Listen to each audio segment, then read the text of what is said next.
The photo arrived at the museum like thousands of others before it, tucked inside a worn leather portfolio that smelled faintly of dust and time. But the moment James Rivera opened it, he felt the air in his office shift.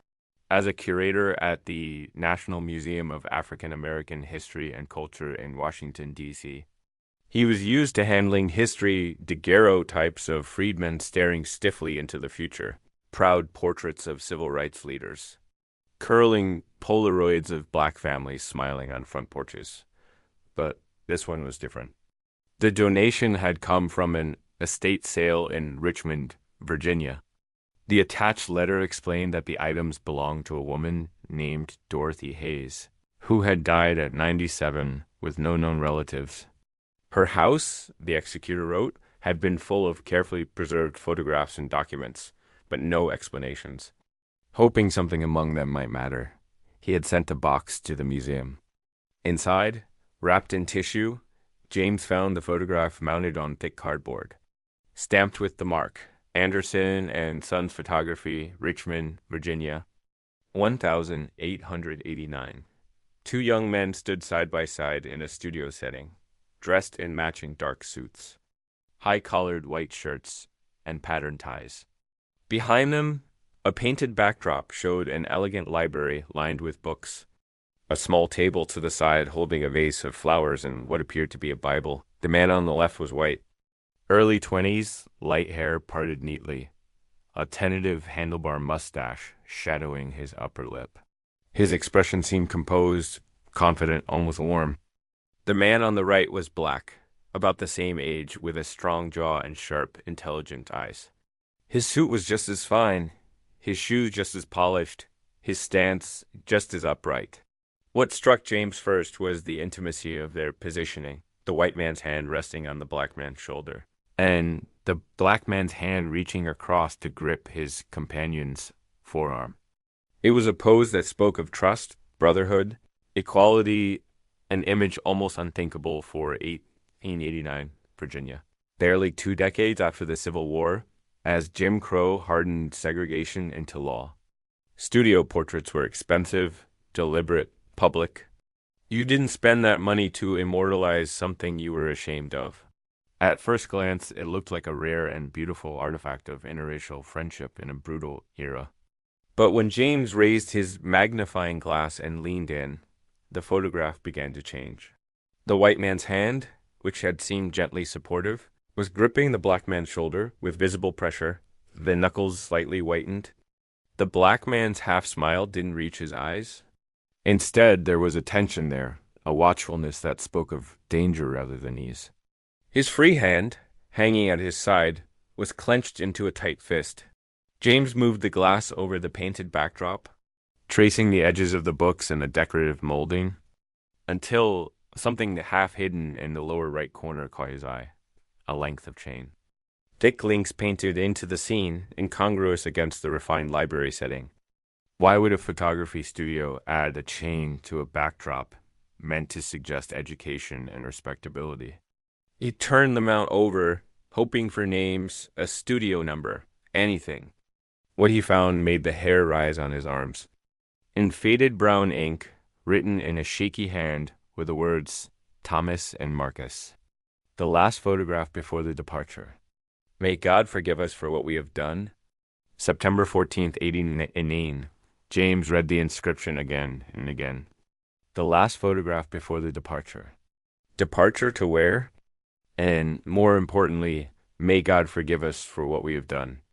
Not what we will do, but what we have done, as if some irreversible act had already taken place. The image, once a simple portrait, now felt like evidence. He photographed it in high resolution from multiple angles, capturing every crack in the emulsion, every shadow in the backdrop, every tremor in the handwriting. Then he opened his laptop. Without surnames, Thomas and Marcus were almost useless, but Anderson and Sons Photography was not. City directories confirmed the studio had operated on Broad Street between 1885 and 1893, advertising fine portraiture for distinguished families, a phrase that implied white clients, wealth, status. That made the pairing in the photograph even stranger. James studied the suits again, the cut, the fabric, the symmetry. Whoever these men were, someone had wanted them to appear equal. Someone had paid for that. But the fear in the black man's eyes, the chain in the background, and the desperate plea for forgiveness on the back of the card all hinted at a story that had nothing to do with simple friendship. The museum received donations every day. Most of them joined the quiet chorus of artifacts already cataloged and stored. But James knew, with the deep instinct of someone who had spent years listening to the subtext of history, that this photograph was different. Somewhere behind those two faces was a buried story of loyalty and betrayal, law and violence, freedom and control. Somewhere in the records of Richmond, 1889. There would be traces of two young men named Thomas and Marcus and the dark secret that made someone beg God for forgiveness the same day this image was taken. Tomorrow, he told himself as he carefully placed the photograph back in its protective sleeve, this investigation moves from my desk to the archives. Whatever this is, it's not just a portrait. It's a confession that hasn't finished speaking yet. The next morning, Richmond felt less like a city and more like a layered crime scene stretching backward through time. And James knew the only way to understand the photograph was to start where the ink and property lines had first trapped Thomas and Marcus together. He met his colleague, Dr. Patricia Okoye, in the research room of the Library of Virginia, where gray light filtered through tall windows and carts of records waited like evidence boxes. Patricia, a historian of African-American life in the post-Civil War South, looked at the scanned photo he'd sent her and frowned in the way she did when something both fascinated and disturbed her. They began not with the men, but with the imprint on the card, Anderson and Sons Photography. City directories showed the studio on Broad Street catering to distinguished families from 1885 to 1893, which confirmed what they already suspected. Whoever paid for that portrait had money and standing. Tracing that clientele directly would take months, so they widened their net. If Thomas and Marcus had grown up together, James reasoned they might appear in the same household in earlier records. Census fragments from 1880, a rare survivor of the fire that had destroyed most of that year's data, offered the first crack.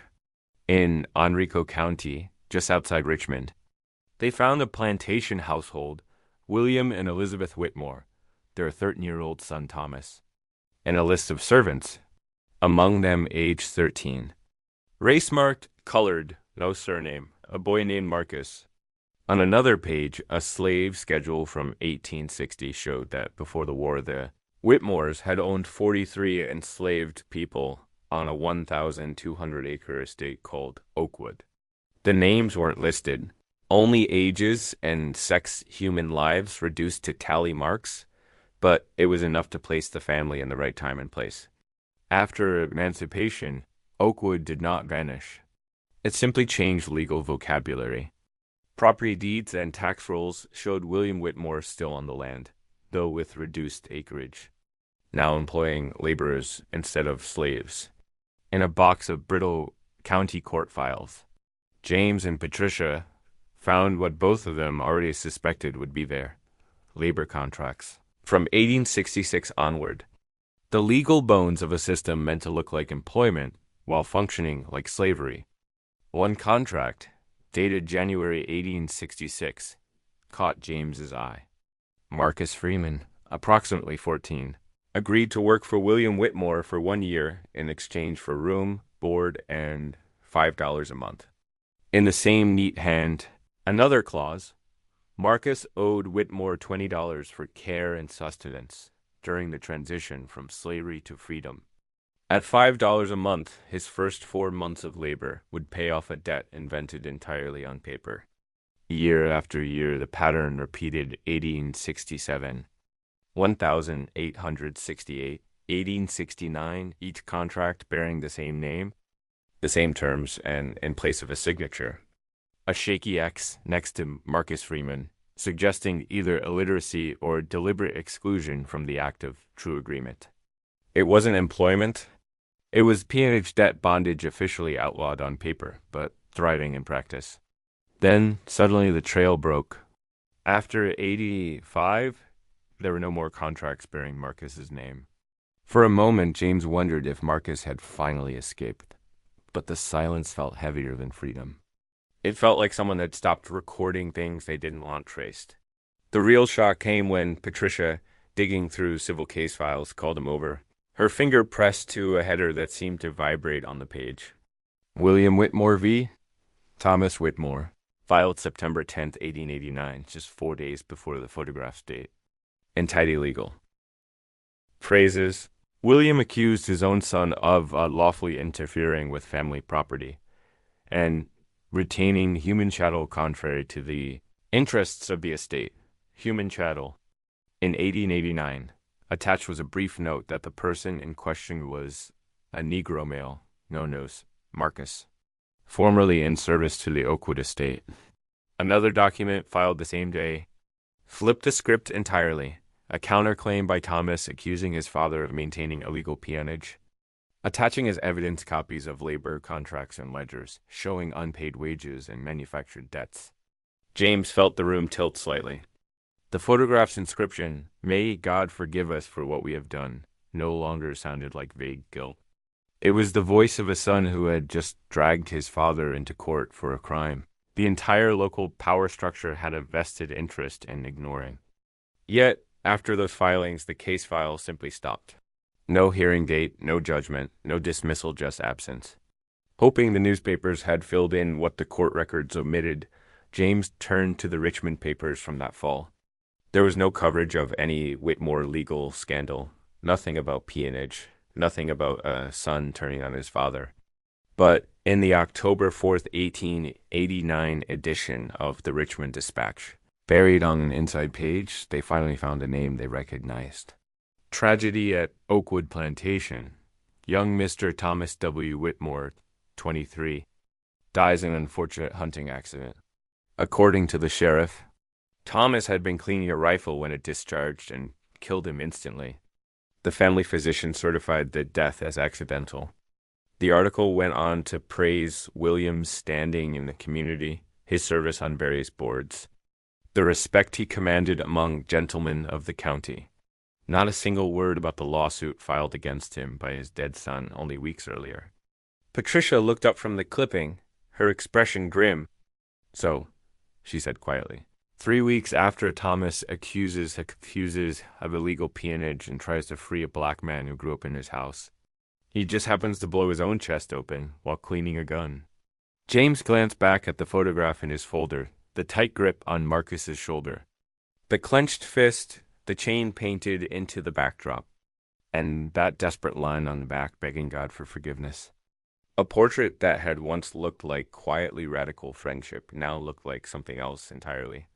A last, deliberate record made by two young men who knew they were standing in the crosshairs of power, trying to leave behind evidence. Before someone made sure their story never reached a courtroom, the more James and Patricia dug, the clearer it became that the official story of Thomas Whitmore's death was a carefully constructed fiction, one so thin it dissolved the moment anyone held it up to the light. The hunting accident narrative appeared in only 2 newspapers, both using identical language, both quoting the same sheriff, Martin Crawford, a man who had served on the county's agricultural board with William Whitmore for nearly a decade. There was no mention of a coroner's inquest, no witness statements, no contradictory accounts. It was as if a 23-year-old man had simply collapsed, and the county agreed, unanimously and instantly, not to ask questions.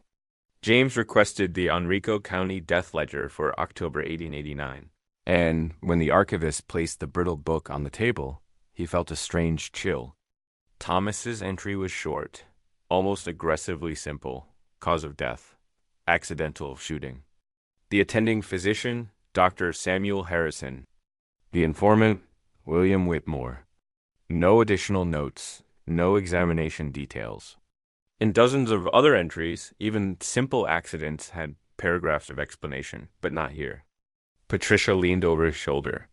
"This isn't a death record," she murmured. "It's a stamp of approval."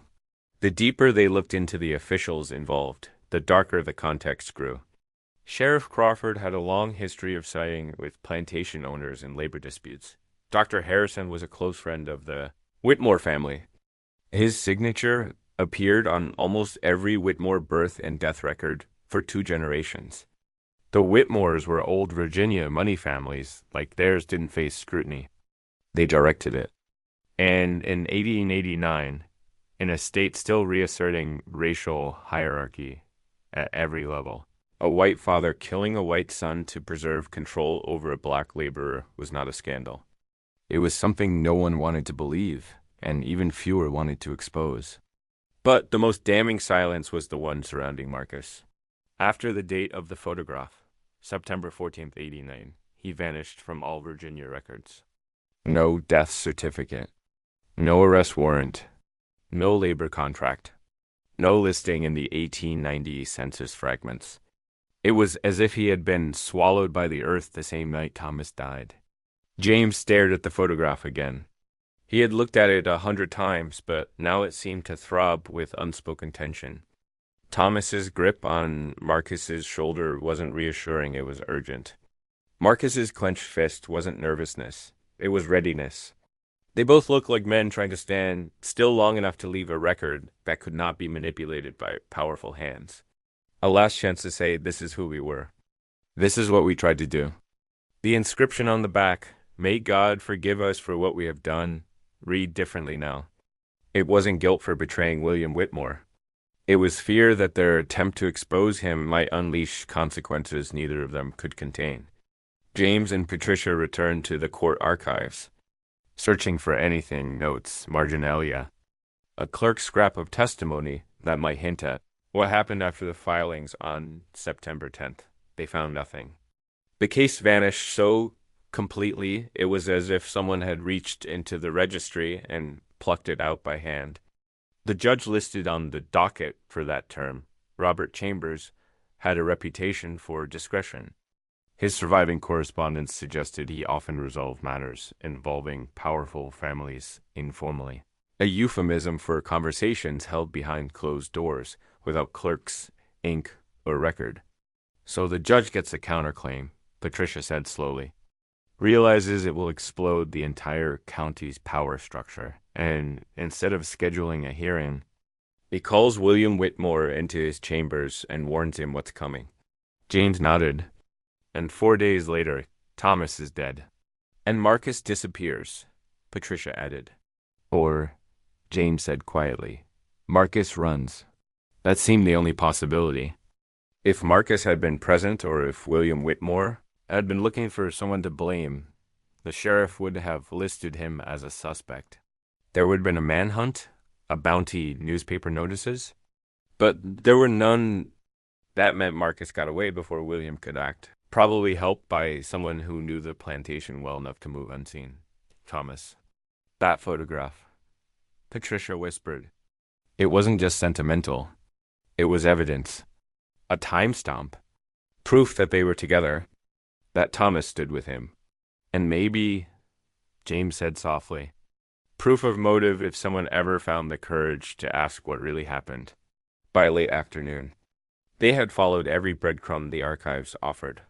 The legal trail ended with erasures, the paper trail with silence, the official record with lies.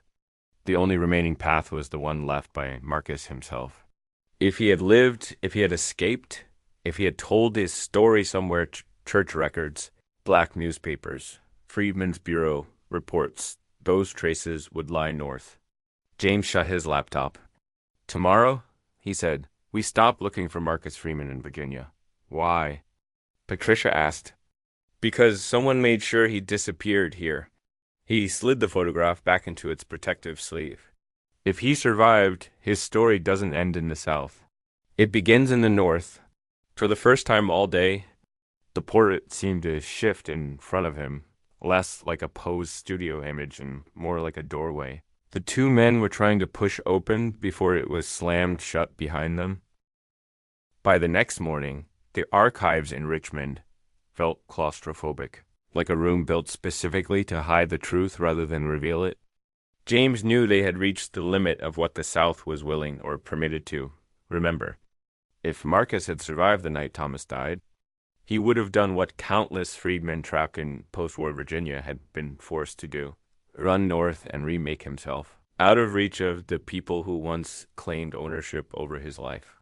So James and Patricia shifted their search toward Northern Records church logs, Freedmen's Bureau reports, black newspapers.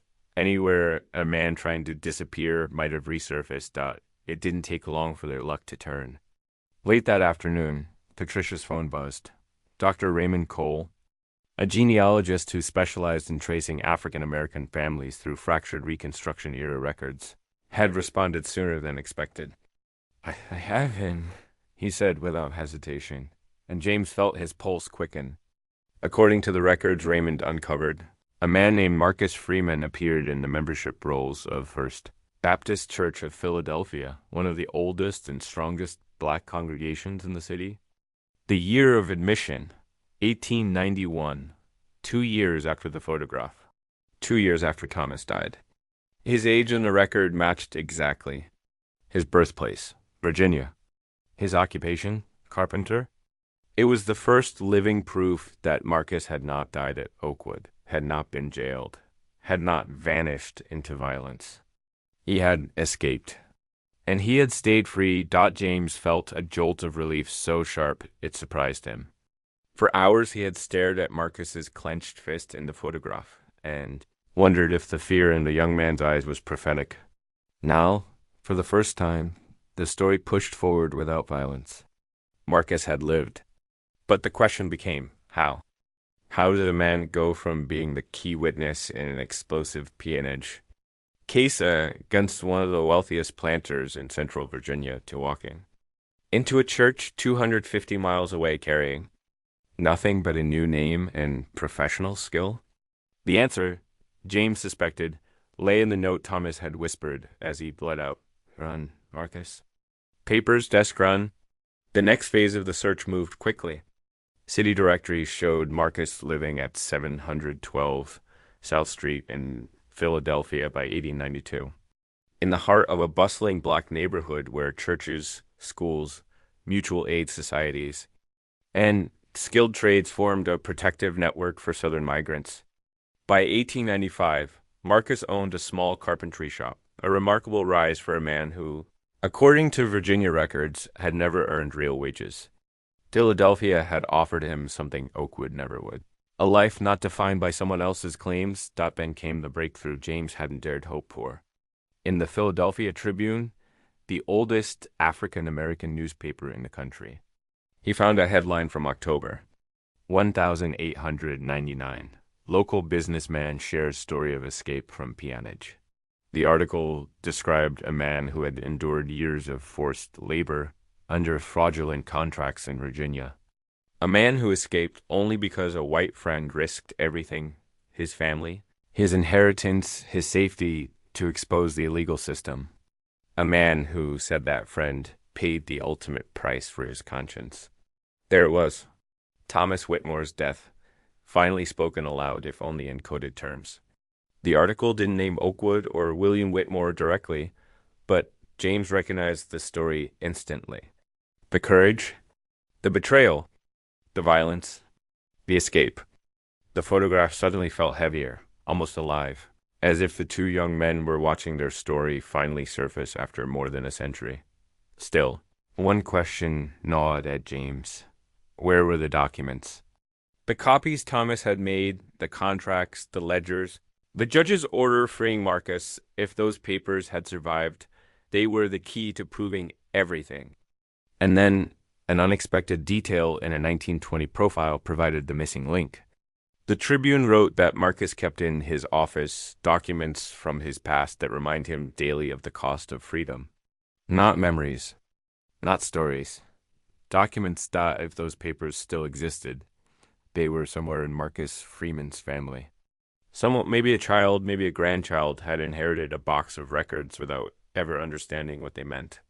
And James already had a name. Dorothy Hayes, the elderly woman whose possessions had sparked this entire investigation. Patricia touched the edge of the photograph, her voice quiet. James, if Dorothy Hayes was Marcus's granddaughter, The photograph didn't just come home. She looked at him with dawning realization. It came back carrying the rest of the story with it. A truth buried for more than a century was about to be unearthed, not in the South that tried to bury it, but through the North where Marcus had rebuilt his life. And James, staring again at the faint chain painted into the old studio backdrop, felt a steady certainty settle into his bones. The real evidence, the part Thomas had died to protect, was still out there. All they had to do now was find it. 2 days later, Richmond felt like a city holding its breath. James stood in the quiet office of attorney Jennifer Park, the executor of Dorothy Hayes's estate, listening as she explained how they had sorted the belongings of a 97-year-old woman with no known heirs. Most items went to auction. A few photographs, documents had been boxed for donation, but 5 other boxes had been left untouched, labeled simply family papers, unsure. Those 5 boxes now sat on a long mahogany table, like dormant explosives. James put on archival gloves, took a breath, and opened the first one.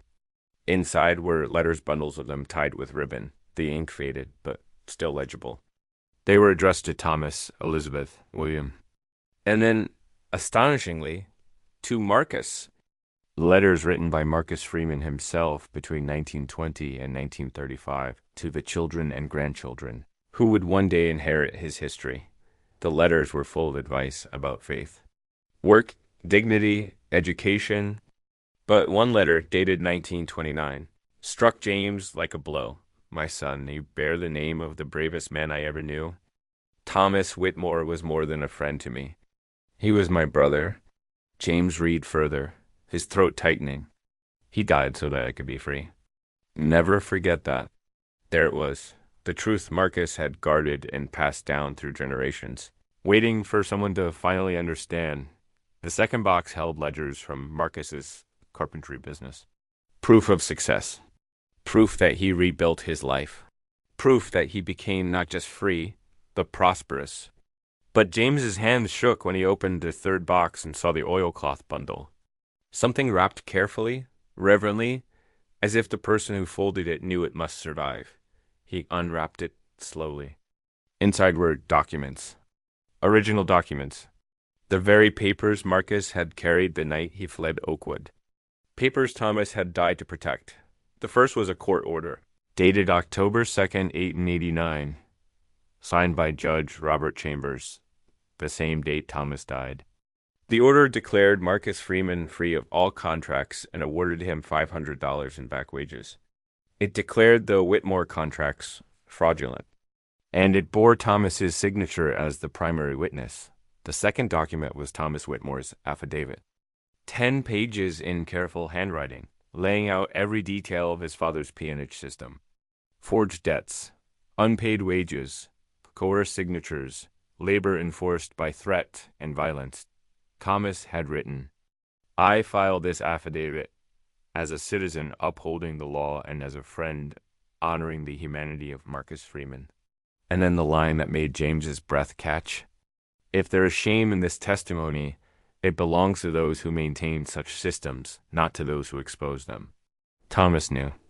Even as he wrote what he was risking, he knew who he was challenging. He knew the consequences. The third document was a second copy of the photograph, the same one now in the museum's possession, but this one was attached to a note in Thomas's own hand. "This photograph was taken so that no one can deny our friendship. If something happens to me, use this evidence to prove the truth. Your friend always, Thomas." September 14th, 1889. James sat back, overwhelmed. For 135 years, this photograph had been treated as nothing more than a curious portrait.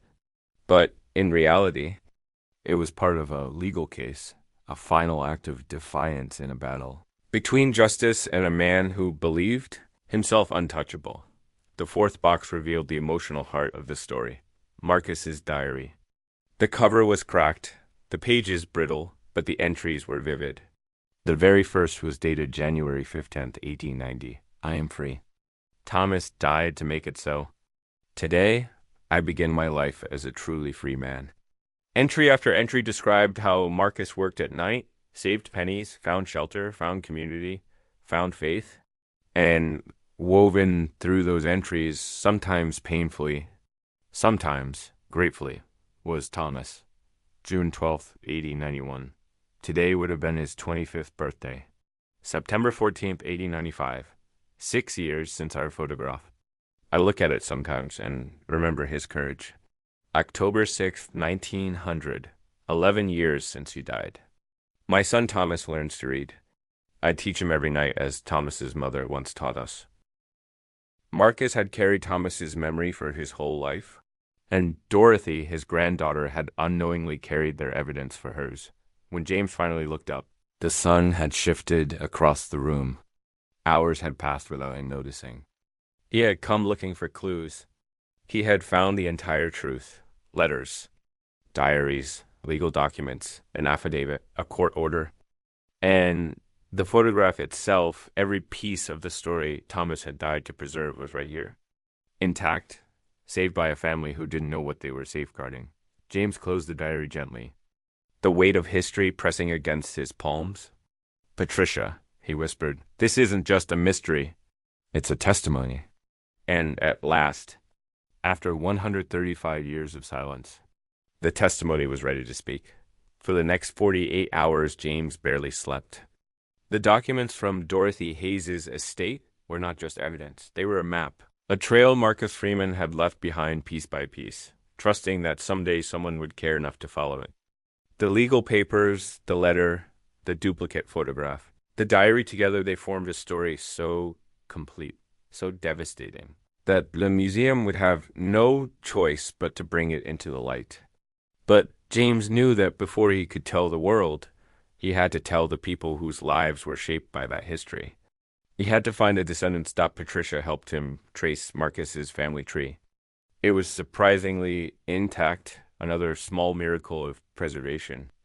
One branch caught their attention immediately.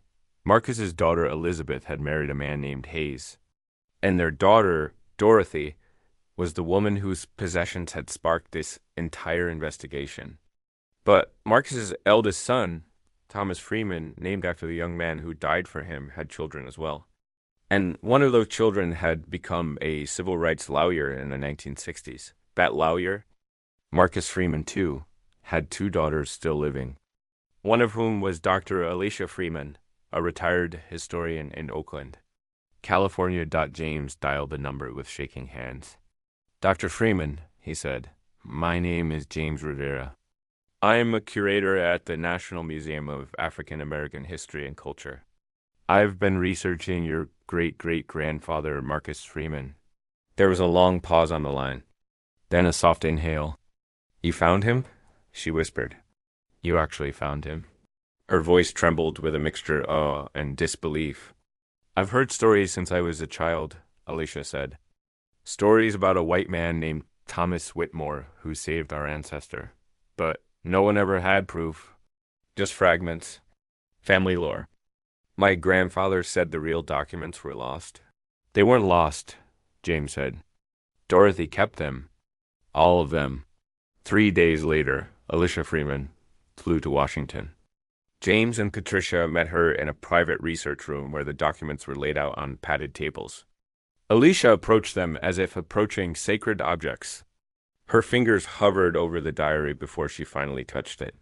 "My grandfather said Marcus never healed from what happened at Oakwood," she murmured. "But he lived. He built a life." James handed her the photograph. When she saw Marcus standing beside Thomas, their hands linked, their expressions caught between fear and defiance, her composure broke. Tears slid down her cheeks. "They loved each other," she said quietly. "Not romantically, but as brothers. Soul brothers. The kind who would die for each other." And one of them did. They showed her the affidavit, Thomas's handwriting steady and unflinching as he accused his own father. They showed her the court order freeing Marcus. They showed her the note attached to the second photograph. "If something happens to me, use this evidence to prove the truth." Alicia pressed a hand to her mouth. "He knew," she whispered. "He knew he was going to die." And then James showed her something even more precious, Marcus's diary entries about Thomas entries, written decades later.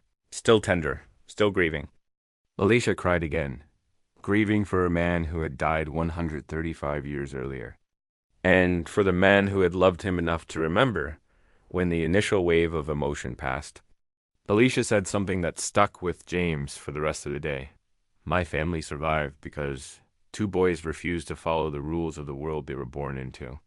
But James had one more thread to follow. There was another family involved in this story, a family who had inherited wealth, land, and reputation from the man who had murdered his own son to keep. A black man enslaved the Whitmore family. Tracing their lineage was easy. They had remained in Virginia for generations, their history well preserved in society pages and genealogical registers. One descendant stood out, Robert Whitmore, a retired attorney living in Alexandria. His great-great-grandfather was William Whitmore. The man who killed Thomas. James reached out to him, unsure whether the man would even take the call. But to his surprise, Robert agreed to meet. He arrived at the museum the next afternoon, tall, gray-haired, impeccably dressed. He looked like the kind of man who had inherited a long line of respectability.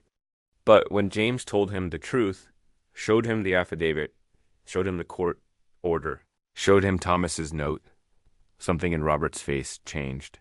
A long silence stretched between them. Finally, he exhaled and said softly, "My family always said Thomas died in a hunting accident. We were told he was the good son, the moral one.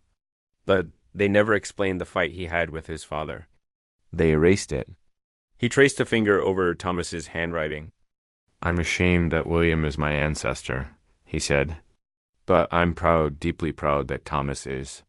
Then he did something unexpected. He asked if he could help tell the story. "People need to know the truth," he said. "The whole truth, even the parts that make my family uncomfortable." It was a rare thing.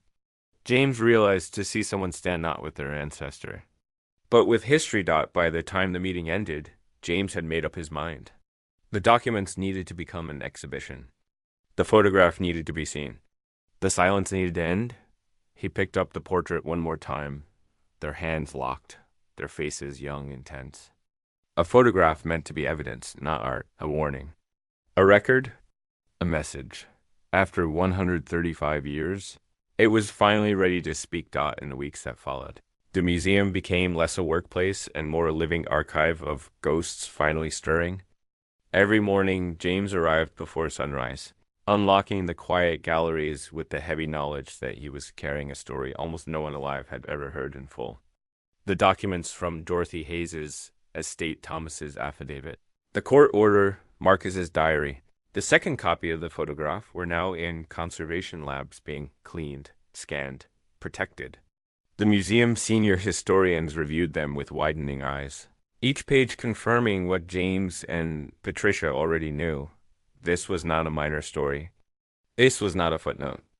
It was one of the clearest, most personal accounts of peonage surviving from the post-Civil War South, told not by lawyers or reformers, but by the 2 young men who had lived and died inside it, and the more they prepared to exhibit the story, the more it became clear that the photograph itself was not just evidence. It was the emotional center. Staff gathered around it like parishioners around a relic. The tension in Marcus's jaw, the fear hidden beneath Thomas's half-smile, the white-knuckle grip on the shoulder, the clenched fist, the chain in the painted backdrop. Every detail was doing the work of a witness giving testimony. The museum director, Dr. Helena Morning, called a meeting in her office. She was a woman who had spent her life studying how history is erased and how it resurfaces. As James laid the documents on the table, she read each one slowly, silently. When she reached the note Thomas had written, her expression hardened into something fierce. "James," she said, "this story belongs in our most prominent gallery, not the lower level, not a side rotation, front and center." "But the story accuses a white family," someone said cautiously. Dr. Morning didn't blink. "Good. History isn't meant to comfort the living at the expense of the dead." The plan moved quickly. They would build an exhibition around the photograph. The diary, the court documents, and Marcus's journey north, an exhibition that would expose what Virginia had buried. An exhibition that would force people to face the reality that slavery had not ended in 1865.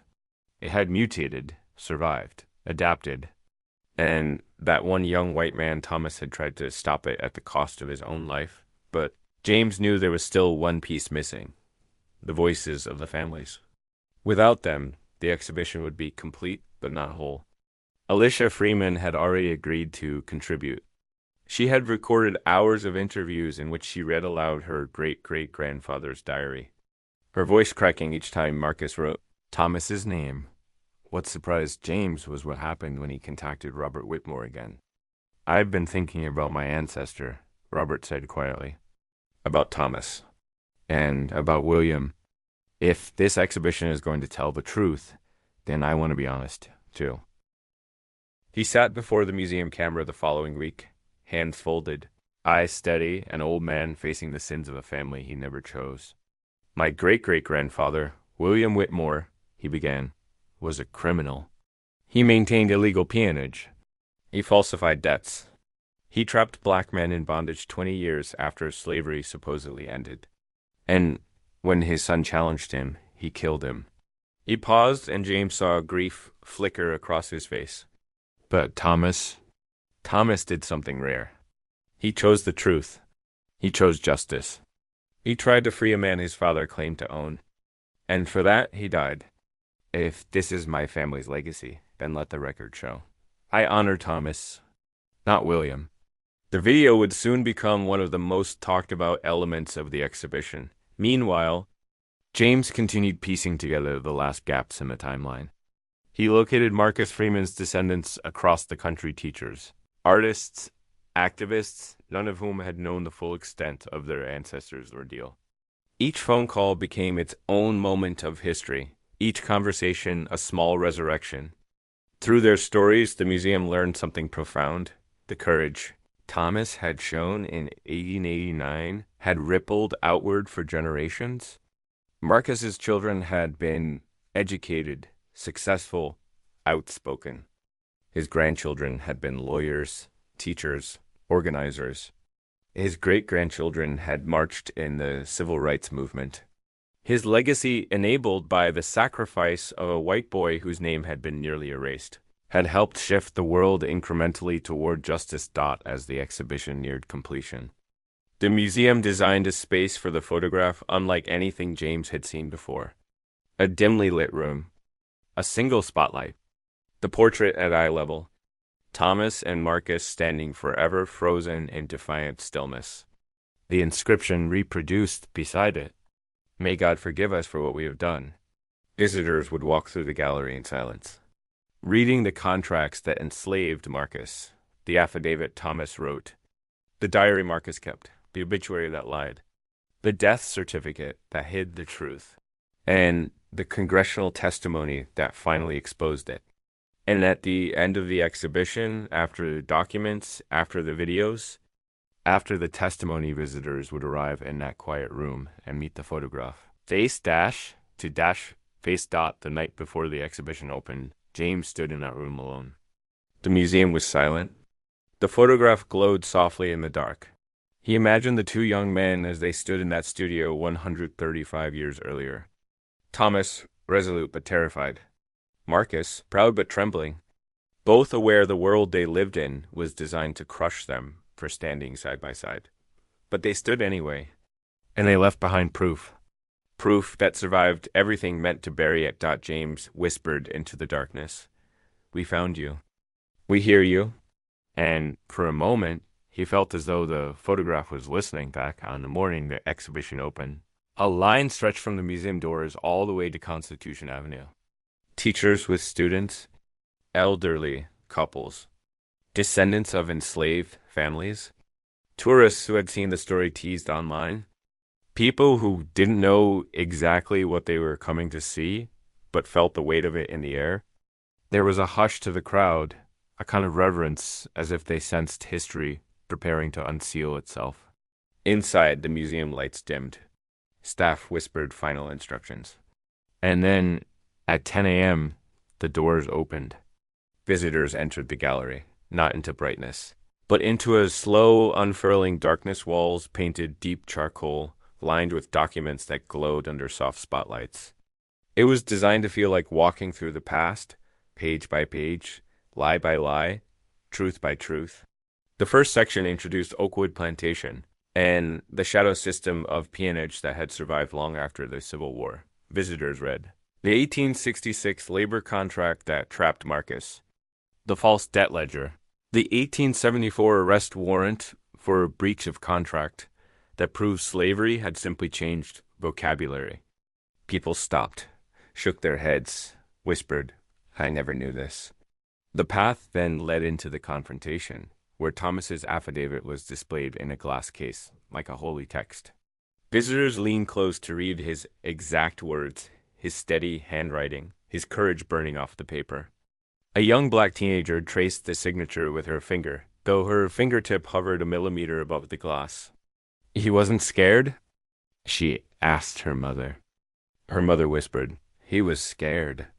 He did it anyway. Across the room, an older white man stood frozen before the court order freeing Marcus, the one Thomas had retrieved the very day he died. His breath trembled as he read the judge's seal, the date, the signature. He whispered to no one. This could have changed everything.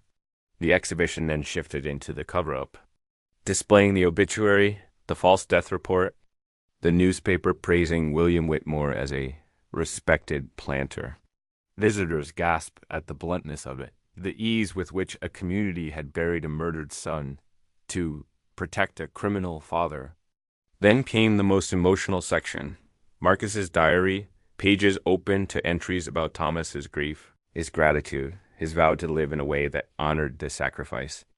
A woman standing beside James wiped tears as she read, Thomas died to make me free. I will not waste the gift he gave me.